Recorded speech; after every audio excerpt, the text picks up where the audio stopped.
good question from our buddy Megan, who is having trouble with being aggressive from her full guard. She's a white belt, and she says that the other white belts in the gym are way more aggressive than her. And when they roll, they pass her guard. And she says that the problem is that she feels like because her guard's getting passed, she can't be aggressive. And she feels like that if she could somehow be more aggressive off of her back with her attacks, that she would be able to sweep them or submit them, or at least keep them honest so they wouldn't be able to pass.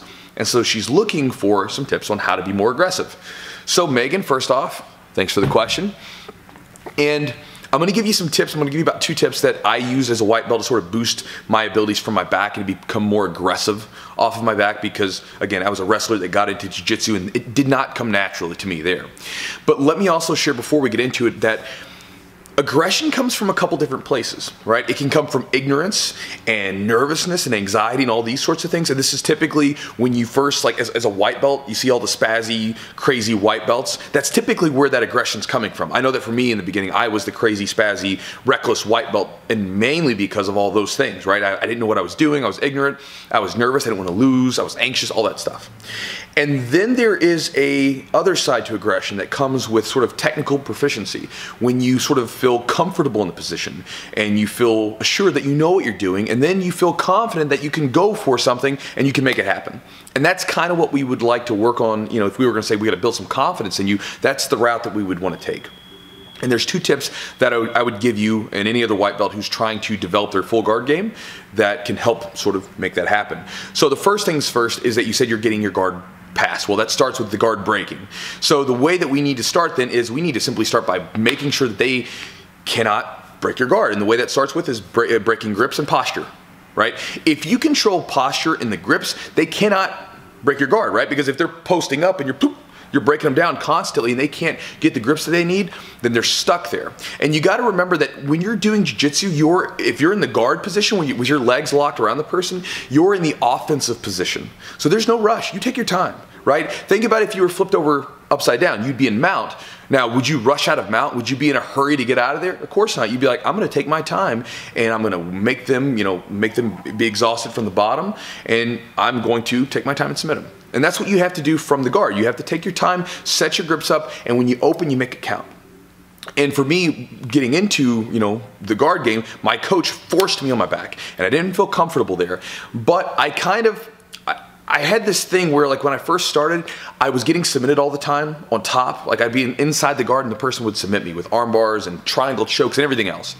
And my goal became, when I would come to class, just hold on, right?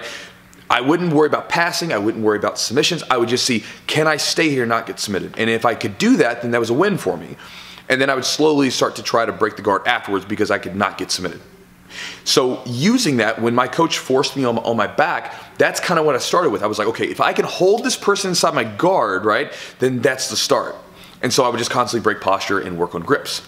Once I could hold someone in the guard position, without any trouble, right, then I started to tiptoe out a little bit. And this is what I would suggest to you to try to do in your own game, right? Once you can hold the person in your guard, that means you have control of them. Perfect. You have positional control. That's always the start with jiu-jitsu. Position before submission, right?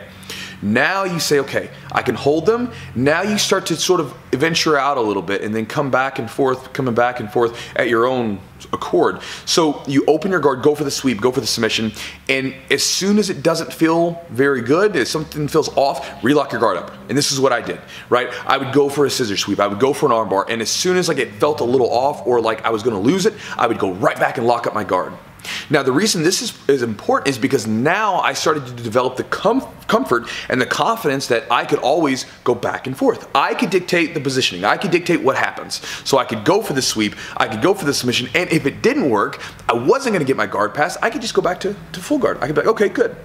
And then I got really good at opening the guard and getting to the position where I was going to sweep and then going right back. And so then that gave me the confidence that when I was going to go for the sweep or the submission, I could go for it 100% without being worried, like in the back of my mind, am I going to get my guard passed? Am I going to get smashed afterwards? I was like, I got this. So you understand? And then I was able to develop aggression from the bottom. And so, Megan, I would suggest you and any other white belt that's having trouble with the full guard to start there. Do those two things. See how that works. Go into class. Find someone that passes your guard. See if you can break their posture and lock them down inside the guard. It might frustrate them, right? Because again, it's hard. It's not a good position for them. They have to break. And then once you can do that, once you can lock them up and they can't get out of there, then you start to say, okay, let me start to open up and close, open up and close. Go for things, half-heartedly. Just build the confidence in being able to regain your position, and then eventually you can start to work into a full-on, like going for the attacks and everything else. So, Megan, I hope this helps. Guys, thanks for the question, and I'll talk to you next time.